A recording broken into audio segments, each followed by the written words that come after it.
Sasa aya hii tulisema ndani yake ina mambo manne. Kwanza aya hii imezungumza masala ya imani. Aya hii imezungumza masala ya funga. Aya hii pia inazungumzia kwamba ibada ya funga mmepewa si adhabu kwenu. Ni kama pia ambao waliotangulia kabla yenu. Na aya hii pia ndani yake imezungumzia malipo ya yule ambaye atakayefunga, malipo yake ni Mwenyezi Mungu kumpa ucha Mungu. Lakini aya hii jambo la kwanza imeanza na imani.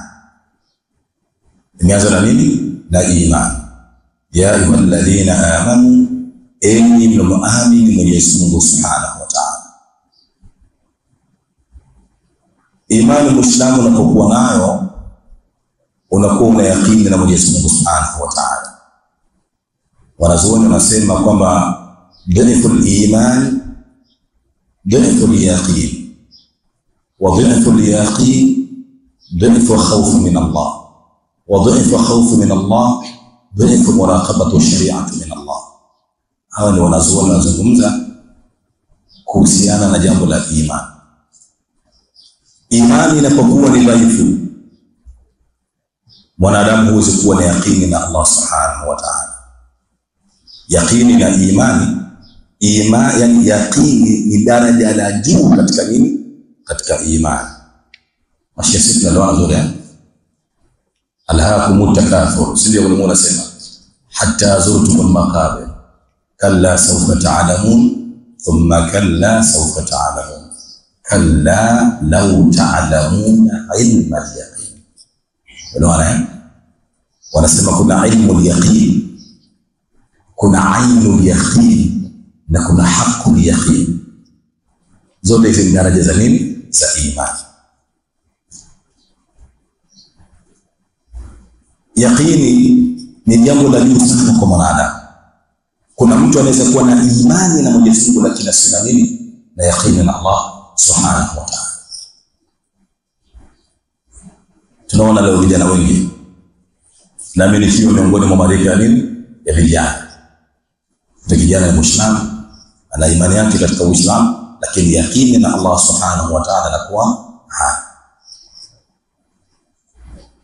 tunaona kijana anahangaika masala yake, kazi zake, riziki zake, akapata mitihani midogo. Wa amma idha mibtalahu faqadara alayhi rizqahu faqadara alayhi rizqahu. Kuna wakati Mwenyezi Mungu anaweza kumpa mwanadamu mtihani, wala Mwenyezi Mungu akamkadiria mwanadamu katika riziki yake, au Mwenyezi Mungu akaizuia riziki yake ni mwanadamu. Mwanadamu husema Mwenyezi Mungu amenifanyia udhaifu. Ina maana huyu mwanadamu anakuwa hana yakini na nani? Na Mwenyezi Mungu Subhanahu wa Ta'ala. Lakini kuna yule ambaye Mwenyezi Mungu Subhanahu wa Ta'ala amempa mtihani. Muumini huyo, sio? Imani yake ana mtihani ule ukamfika, akasema hapana, mtihani huu haukuja isipokuwa kwake kutoka nani? Kwa Mwenyezi Mungu Subhanahu wa Ta'ala. Huyu ana yakini na nani? Na Mwenyezi Mungu Subhanahu wa Ta'ala. Kwa fa ama yule mwanadamu ambaye yeye alikuwa na mitihani, na mtihani wake mwanadamu huyo akautegemeza kwa Mwenyezi Mungu Subhanahu wa Ta'ala, manake huyo ndio yule ambaye Mwenyezi Mungu aliposema ya ayyuhalladhina amanu, enyi ambao mnaamini Mwenyezi Mungu Subhanahu wa Ta'ala, kutiba alaykumus siyamu, Mwenyezi Mungu amekupeni ibada ya funga. Ibada hizi Mwenyezi Mungu Subhanahu wa Ta'ala amezikutanisha na imani, ndugu zangu Waislamu. Na Mwenyezi Mungu akaelezea kwamba man humul mu'minun, waumini wenye imani ni watu wa aina gani? Mwenyezi Mungu akasema innamal mu'minuna alladhina idha dhukira Allahu wajilat qulubuhum. Waumini wa kweli ni wale ambao anapotajwa Mwenyezi Mungu mbele yao, basi wajilat qulubuhum, nyoyo zao zinaingiwa na uoga. Umeelewana? Wa idha tuliyat alaihim ayatuhu, muumini wa kweli pindi anaposomewa aya zake Mwenyezi Mungu Subhanahu wa Ta'ala, zadatuhum imana, sio? Zadatuhum imana, zile aya zinamzidishia imani. Jambo la tatu, wa ala rabbihim yatawakkalun, kwamba muumini wa kweli maisha yake na kila jambo lake humtegemea Mwenyezi Mungu Subhanahu wa Ta'ala. Sifa ya 4 ya muumini, Mwenyezi Mungu anasema alladhina yuqimuna as-salata, ni wale ambao wao wanaodumisha sala. Sifa ya 5, wa mimma razaqnahum yunfiqun, na kile ambacho Mwenyezi Mungu alichowapa wao wanakitoa kwa sababu ya kutafuta radhi zake Allah Subhanahu wa Ta'ala. Sasa Mwenyezi Mungu anasema ulaika humul mu'minuna haqqan, hao ndio waumini wa kweli. Lahum darajatun 'inda rabbihim, wana wao malipo kwa Mwenyezi Mungu Subhanahu wa Ta'ala. Wa maghfiratun, na hao ndio wenye msamaha kwa Allah Subhanahu wa Ta'ala. Wa rizqun karim, na hao ndio watakokuwa na riziki iliyokuwa nzuri mbele ya Mwenyezi Mungu Subhanahu wa Ta'ala. Huyu ndio nani? Ambaye alikuwa muumini. Na hawa ndio ambao Mwenyezi Mungu Subhanahu wa Ta'ala anapotoa khitab, anapotoa maelezo ndani ya Qur'ani, basi Mwenyezi Mungu huzungumza na hawa watu wenye sifa kama hizi. Waislamu tumeelewana vizuri? Ndio maana katika ibada ya funga Mwenyezi Mungu akasema kwamba ya ayyuhalladhina amanu, Mwenyezi Mungu ameizungumzia kwanza hapa imani kabla mwanadamu hujaingia katika tendo la nini? La kuingia katika ibada. Na ndio Allah Subhanahu wa Ta'ala akazungumza sharti za kumfanya mwanadamu kuingia ndani ya pepo. Mwenyezi Mungu anasema man kana yuridu al-ajila ajjalna lahu fiha ma nasha'u liman nurid, yule ambaye atakayetaka haraka haraka katika maisha ya duniani na kutaka kwamba afanikiwe haraka haraka katika haya maisha, akaamua kuiba, akaamua kudhulumu, akaamua kunyang'anya, akaamua kufanya kila aina maasi, ili mradi tu yeye anataka kuyaspidi maisha, atake nini? Haraka katika maisha. Mwenyezi Mungu anasema ajjalna lahu fiha ma nasha'u liman nuridu, tutamharakishia katika haya maisha duniani kwa yale tunayoyataka sisi na yule ambaye tunayemtaka. Walaysa liman yuridu huwa, si katika yale ambayo unayataka wewe mwanadamu. Wasallallahu alaihi wasallam, lau kama mwanadamu yale ambayo alikuwa anayataka yeye na ndio yanakuwa, sidhani hata mmoja kati yetu sisi hapa angelikuwa yuko hai. Tumeelewana vizuri? Kuna ambao ukipita mtaani kuna mtu anakosoa tu, yule kama Mungu angemuua tungebaki kuwa na furaha. Si ndivyo hivyo? Yule Mwenyezi Mungu angemtia ulema tungebaki na amani. Yule Mwenyezi Mungu angemtia maradhi tungebaki tunastarehe katika maisha yetu.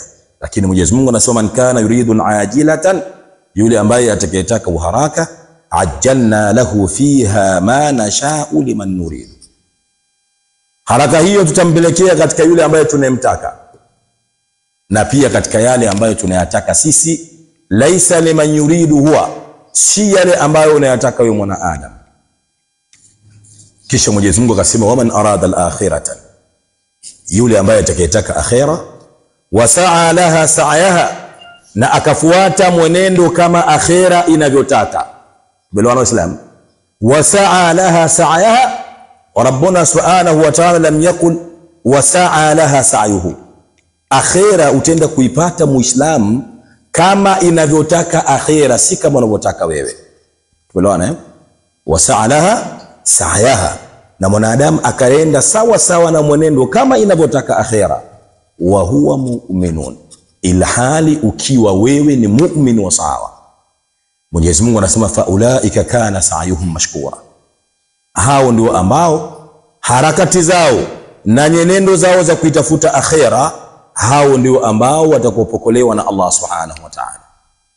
Leo vijana wengi ambao tunaona msikitini, wallahi kuna baadhi ya vijana mimi nilikuwa najua ni Wakristo, lakini leo nimejua kama ni Waislamu baada ya kuingia mwezi mtukufu wa Ramadhani. Kwa hiyo barabarani kwa kumbe yule jamaa kwa hiyo bisa wa bwana sio Muislamu, lakini ukiingia msikitini kumbe na huyu ni Muislamu. Tumeelewana ndugu? Subhanallah. Kwa akhira yataka sa'yaha, akhira yقول lazima ufanye nini? Usali. Wama khalaqtu al-jinna wal insa illa liya'budun. Akhira kwa lazima uingie msikitini. Mungu hajasema abudu mwezi mtukufu wa Ramadhani. Mungu siku zote Mwenyezi Mungu yupo. Lazima Mwenyezi Mungu ana haki ya kuabudiwa. Na msijidanganye ndugu zangu, ibada ilikuwa njema ni kuifanya ibada wakati wa changamoto za kimaisha. Ibada ikiwa ibada njema, tumeelewana, Ni ibada uifanye ilhali ukiwa ndani ya ujana wako. Ujana umefanya nini? Umekubali. Vijana leo wanasema piskali zinapita mjini, zenyewe zinakuita, sio wewe kwamba zitafute, zenyewe hizo piskali zinakutafuta kutokamana na mavazi yao na kila kitu, lakini wewe unaizuia nafsi yako kwenda kumaasi Mwenyezi Mungu kwa sababu inni akhafu Allah rabbal alamin, hakika mimi namuogopa Mwenyezi Mungu, yeye Allah ndio rabbal alamin, Mwenyezi Mungu ndio mlezi wa viumbe wote. Ndio vijana mpo wengi alhamdulillah, tunaoneni vijana mnafanya kazi zenu, wengine madereva, wengine mpo katika bodaboda. Anakuja mtu, "Eh bana, wewe kijana, wewe unaisha bodaboda, mimi na mzigo wangu huu hapa wa bangi, ukiufikisha Kibaha tu mzigo unakupa 300. Sasa utaamua mwenyewe kijana."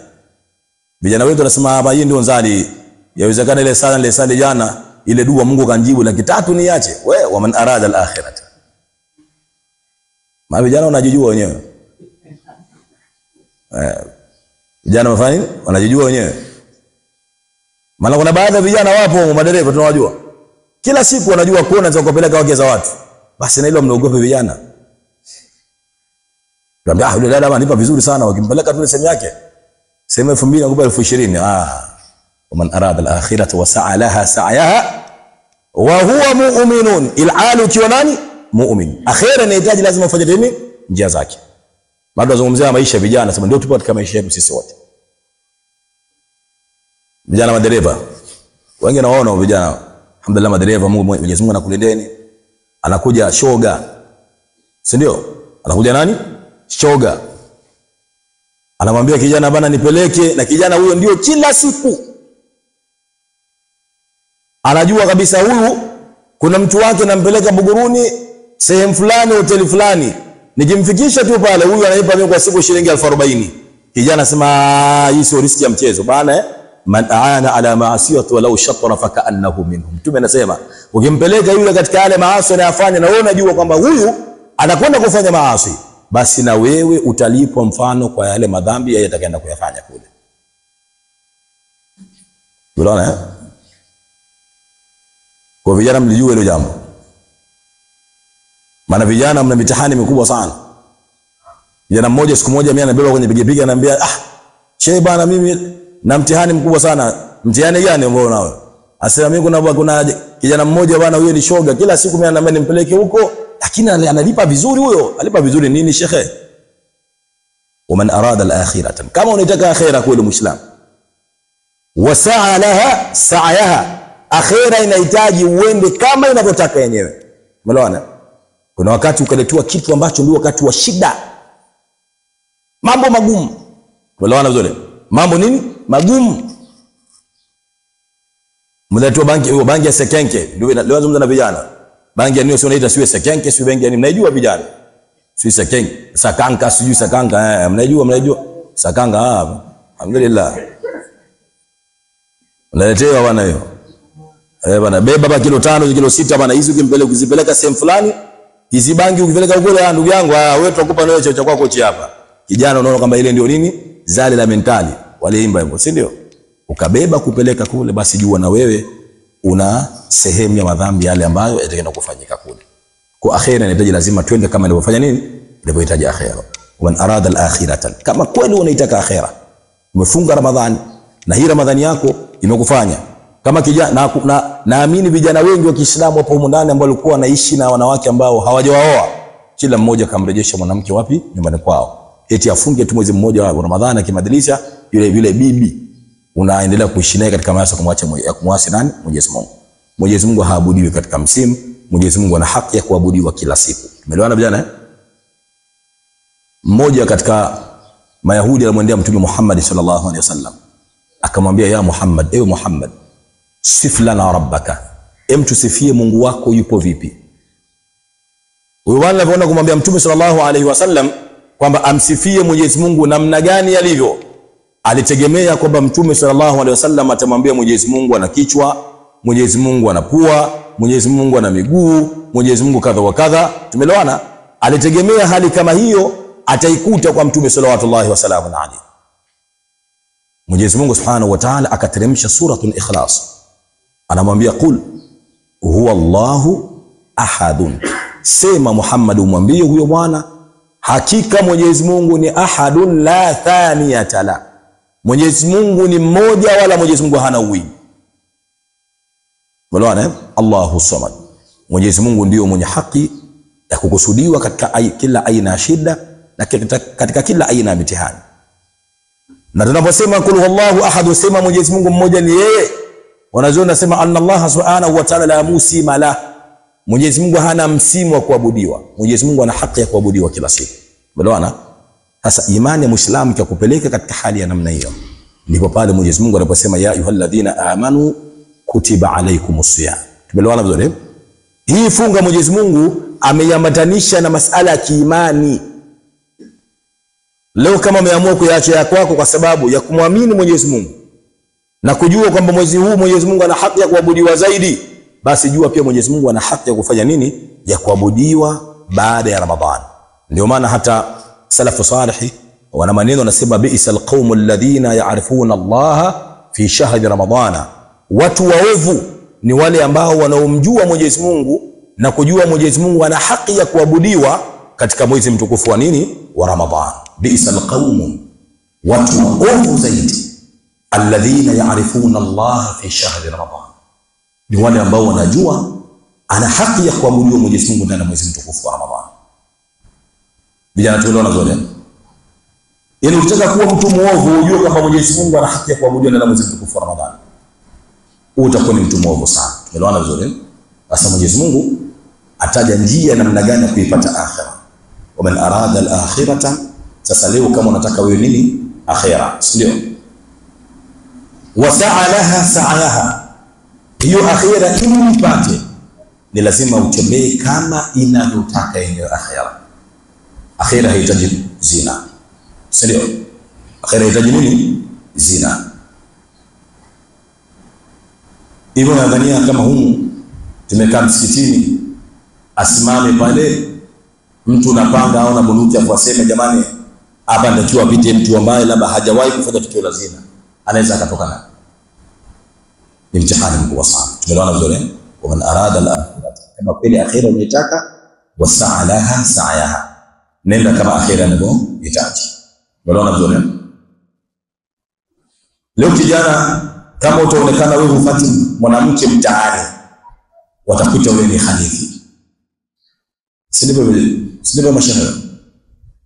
Tatokana matosi yote. Yule hana nguvu za kiume, yule yuko kadha wa kadha, kwa sababu tu umeacha zina kwa sababu ya nani? Ya Mwenyezi Mungu Subhanahu wa Ta'ala. Leo ukiacha maasi, utaonekana wewe mtu ambaye umepitwa na nini? Na wakati. Ndio. Leo mtu mshirikina ambaye anafanya shirki ndio anaitwa mtaalamu. Sindivyo mashahara? Nenda kwa mtaalamu pale, yule mtaalamu ukienda utakuta masala ambayo anayafanya ni masala kumshirikisha Mwenyezi Mungu. Shirki mbaya sana. Lakini ndio anaitwa nani? Anaitwa mtaalamu. Mwizi leo ndio anaitwa nani? Mjanja. Sindivyo? Leo kijana asome elimu yake, akipewa nafasi kuingia serikalini kufanya kazi, mshahara wake milioni 1, kesho kutwa unamkuta na gari ya zaidi ya milioni 200. Huyu anaitwa ndio mwenye nini? Mwenye akili. Akipewa waziri, kesho kutwa akimkuta na ghorofa zaidi ya 10, 15, ghorofa moja inafikia bilioni 5, bilioni 7, bilioni ngapi? Huyu ndio anaonekana mwenye akili. Lakini huyu hana akili, isipokuwa huyu ni mwizi kwa sababu kafanya nini? Kadhulumu haki za watu. Mashaikh, kwa imani ya Uislamu yote haya haitaki. Imani ya Uislamu inafanya nini? Haitaki haya. Ya ayyuhalladhina amanu, enyi ambao mmeamini Mwenyezi Mungu, imani zenu ziende sambamba kama na yale ambayo yanaamrisha Mwenyezi Mungu. Imani ya Uislamu, Mwenyezi Mungu anasema wala taqrabu zina innahu kana fahishatan wa sa'a sabila. Imani ya Uislamu haitaki mtu afanye zina. Zina ni uchafu, na zina pia inatengeneza jamii iliyokuwa mbaya. Tunaona majumba yetu leo yanaharibika kwa sababu imani ya Mwenyezi Mungu hatuna. Sio?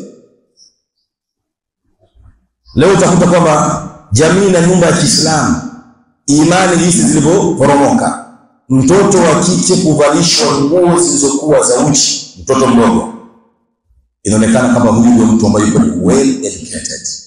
Huyu ndio inaonekana kama mtu amekwenda na nini na wakati. Sio hivyo? Mtoto avishwa nguo kumbana, mtoto mdogo. Mbona? Na Mtume anasema kullu mawludun yuladun ala fitrati al-Islam. Kila chenye kuzaliwa kinazaliwa katika maumbile ya nini? Ya Uislamu. Fa abawahu, inategemea wazazi wake, baba yake na mama yake. Imma an yuhawilanahu, imma baba anaweza kumfanya mtoto kumkuza katika malezi ya Kiyahudi, kwa yale malezi ambayo utakomlea mtoto wako. Kama neno nani? Ya Mtume sallallahu alaihi wasallam. Au yunasiranahu, au kama baba anaweza kumlea mtoto katika malezi ya Kinasara, malezi ambayo yasiyomjua Mwenyezi Mungu Subhanahu wa Ta'ala. Mashatolewa zile. Au baba na mama wanaweza kumlea mtoto katika malezi ya Kimajusi. Yote haya yanatendeka kwa sababu imani hatuna. Wewe unakuja msikitini, mke wako hasali, mke wako hana sara, mke wako anatembea uchi, mke wako hamheshimu Mwenyezi Mungu. Wewe kweli imani yako unayo? Imani yako itakuwa ina nini? Ina matatizo. Elewana? Min arada al-akhiratan, Mwenyezi Mungu anasema yule ambaye atakayetaka akhira, wasa'a laha sa'yaha, na akaenda kama akhira inavyotaka, wa huwa mu'minun, ila hali akawa na imani ilikuwa thabiti, na akajua malipo yake atalipwa na Allah Subhanahu wa Ta'ala.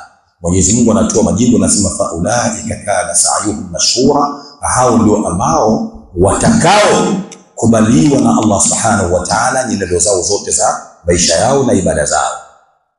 Tumeona zangu Waislamu.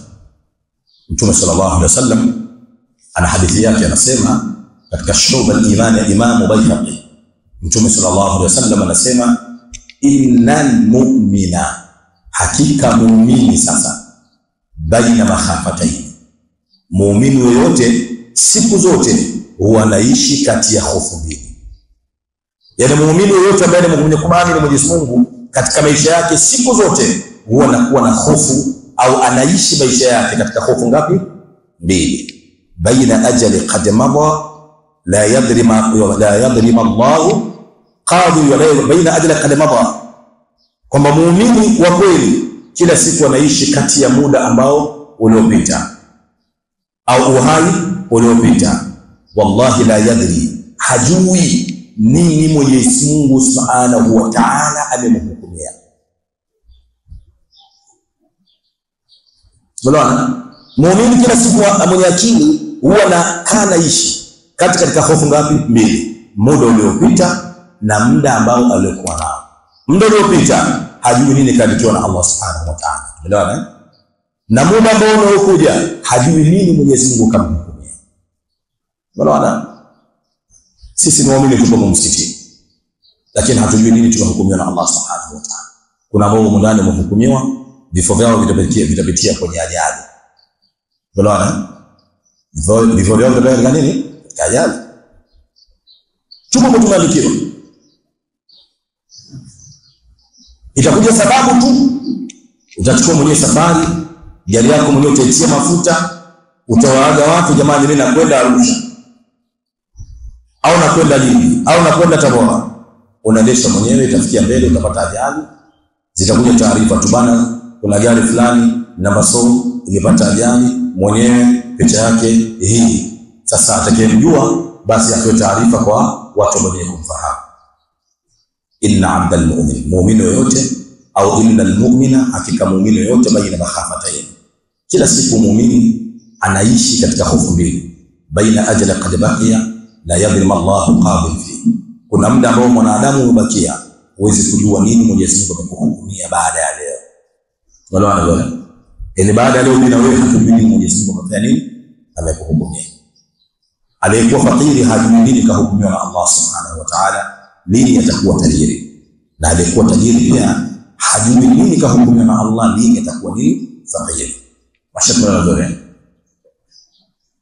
Kwa Kwa muumini huyu ambaye mwenye akili kila siku anakuwa anaishi katika nini?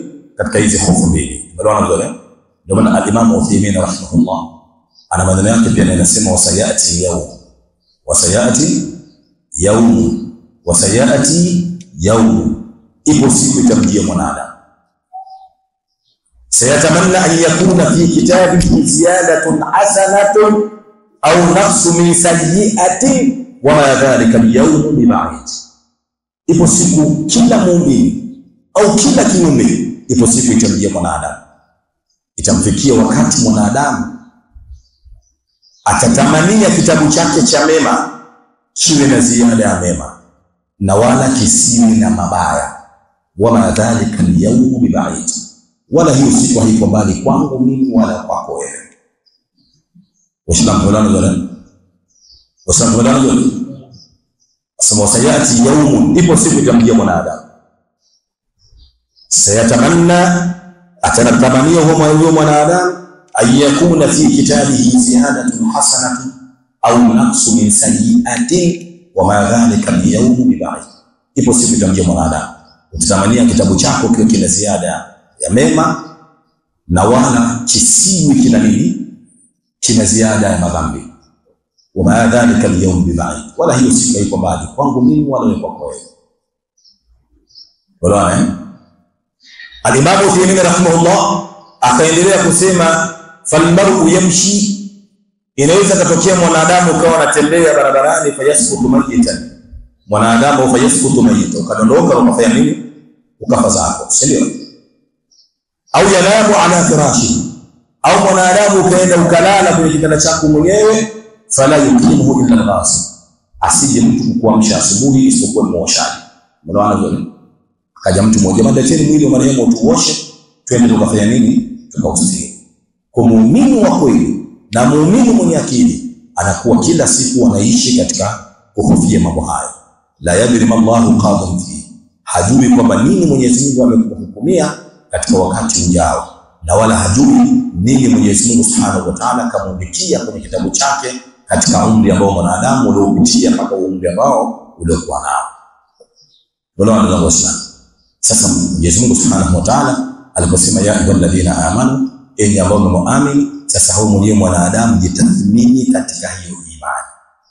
Na ndio maana al-Imam Ibn Kathir akasema hasibu anfusakum qabla an tuhasabu, hesabuni nafsi zenu kabla hamjaenda kuhesabiwa kwa Allah Subhanahu wa Ta'ala. Umeelewana? Wanduru madha dakhartum li a'malikum salih, kwamba kila mwanadamu atazame sasa ana akiba ipi katika matendo yake mema aliyoyafanya. Umeelewana vile? Wanduru madha dakhartum li a'malikum salih, kila mmoja atazame una jema lipi umeliwekea akiba katika matendo yako. Umeelewana vile? Vijana sala mmesali mara ngapi katika umri wenu? Ili kwa mwaka mzima unamwabudu Mwenyezi Mungu mara hii mara moja, mtihani. Kwa mwaka mzima unamwabudu Mwenyezi Mungu Ramadhani tu, huu ni mtihani sana. Tumeelewana? Hii hauweki akiba katika matendo yako, isipokuwa unaharibu matendo yako. Utakutana naye kijana asubuhi mzima, lakini ukimtana naye jioni yuko chaka. Tumeelewana? Kavuta pombe, kavuta pombe, kavuta bangi, kavuta kadha. Uislamu hautaki hivi. Unaona vizuri? Uumini ufanye nini? Hautaki. Wanduru madha dakhaltum bi a'malikum salihah. Kila mmoja katika sisi tazama una akiba ipi katika akaunti yako ya maisha yako ya nini? Ya akhira.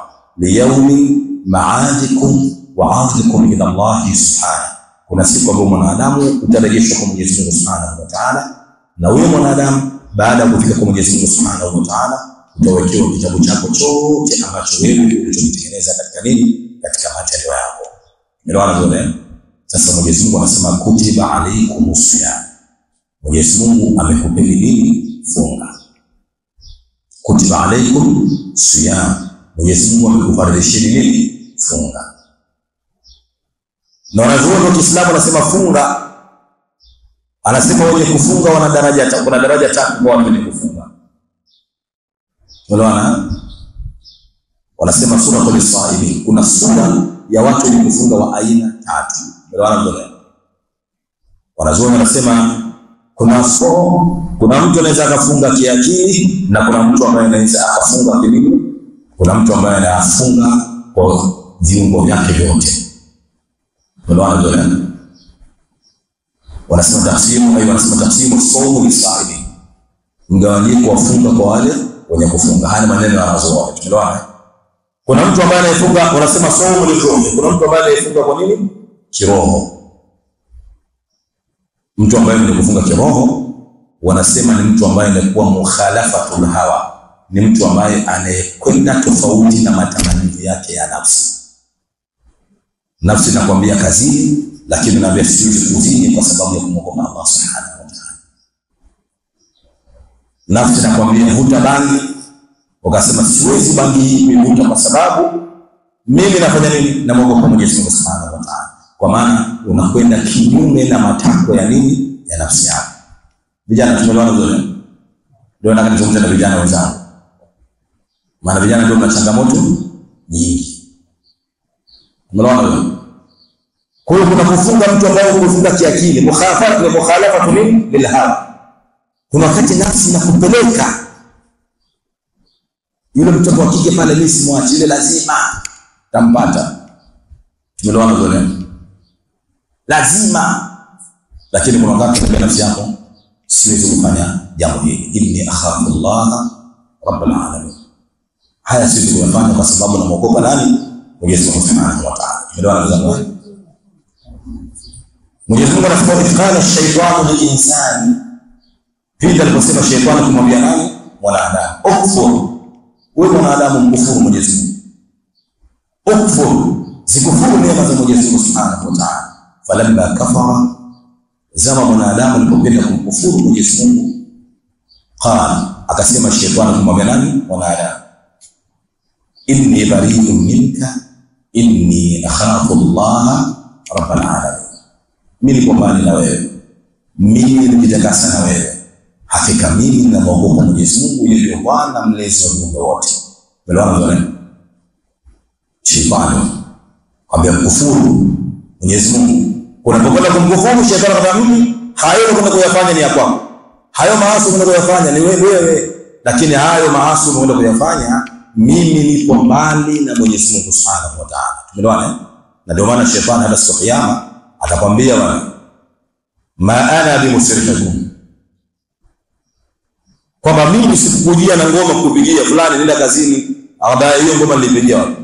Eti si fulani kaibe, fulani kanyanganye, fulani kama asi Mwenyezi Mungu, fulani kafanya maasi kadha wa kadha. Shetani alikuja na ngoma hiyo kuambia fulani kafanya hilo, atakwambia ewa wallahi ma ana bimusrifikum wa ma antum bimusrifin, wala nyinyi hamkuja kunifuata. Nani alikuja nyumbani kwangu mimi? Shetani. Eti nani bana nyumba shetani? Eti nani bana nyumba shetani? Kabisa kabisa hodi bana shetani leo nimekuja bana, ngoja leo nipoteze. Mullah bwana Nabii Adam alayhi salam, mullah atukule mfano Ibilisi. Ni shetani yupi ambaye anamwambia Ibilisi kwa amri ya Mwenyezi Mungu? Ilikuwa ni shetani au ni nafsi yake? Maana yeye ndio Ibilisi. Maana kama shetani mkubwa kama Ibilisi. Nafsi. Unaona vile? Kwa kuna funga, kuna mtu ambaye anaweza kufunga wanaita ni saumu lil-aql. Mukhalafatul hawa. Akili yako inakutuma, inatakikana uende tofauti na akili yako katika mambo kupelekea katika nini? Katika maasi. Unaona vile? Alafu vile vile wanasema kuna saumu liruhi. Kuna mtu vile kufanya nini? Kuizuia roho yako. Roho. Unakata roho inakutuma katika jambo fulani. Nafsi inakwenda mpaka jambo lile unataka kulifanya. La, roho inafanya nini? Inakurejesha. Vitu hivi Muislamu kivifanya ndio vitu vinaupelekea katika nini? Katika uumini. Tumeelewana vile? Alafu kuna saumu liljawarihi. Kuna mtu ambaye anafunga viungo vyake katika kumuingiza katika nini? Katika maasi. Unaona vile? Maana kuna vijana ambao wanaitwa dunga dunga. Si ndio vijana wa nini? Dunga dunga. Kijana anakwenda anapanda katika mwendokasi.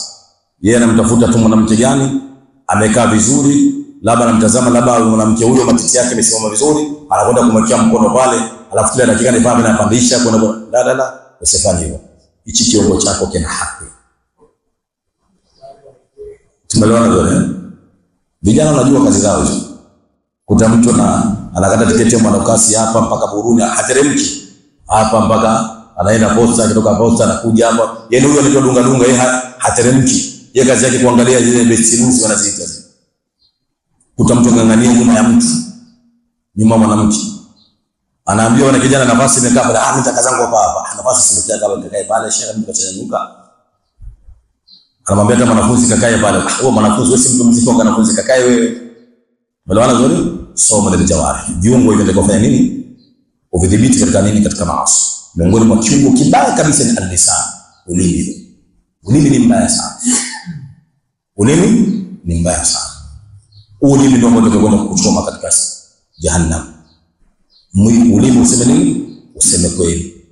Ulimi usigobadishi. Ulimi usifanye nini? Usiteti. Ulimi usifanye nini? Usitamki jambo la kumfanyia hasadi mwenzako. Tumeelewana? Na Mtume sallallahu alaihi wasallam anasema katika hadithi sahihi, anasema kullu sulama, kila kiungo cha mwanadamu alayhi sadaqa fi kulli yawm. Kila mwanadamu kiungo chako watatekana kukitolea sadaka. Unajiuliza kama kuna sadaka ya mkono tishi, kuna sadaka ya kichwa, kuna sadaka ya mguu? Hakuna sadaka ya mkono wala sadaka ya kichwa wala sadaka ya nini? Ya mguu.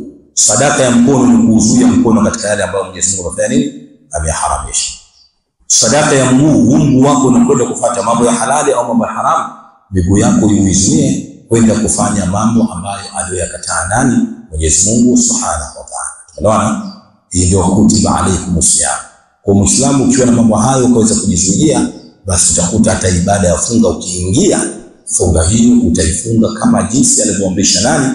Mwenyezi Mungu Subhanahu wa Ta'ala. Na yale malipo ambayo Mwenyezi Mungu anasema ili upate ucha Mungu, malipo hayo utakwenda kufanya nini? Kuyapata zaidi. Inshallah, nilipenda kwamba leo tumalizie hii sehemu ya nini? Ya imani, na sehemu ndogo katika maana ya nini? Ya asaumu, kufunga.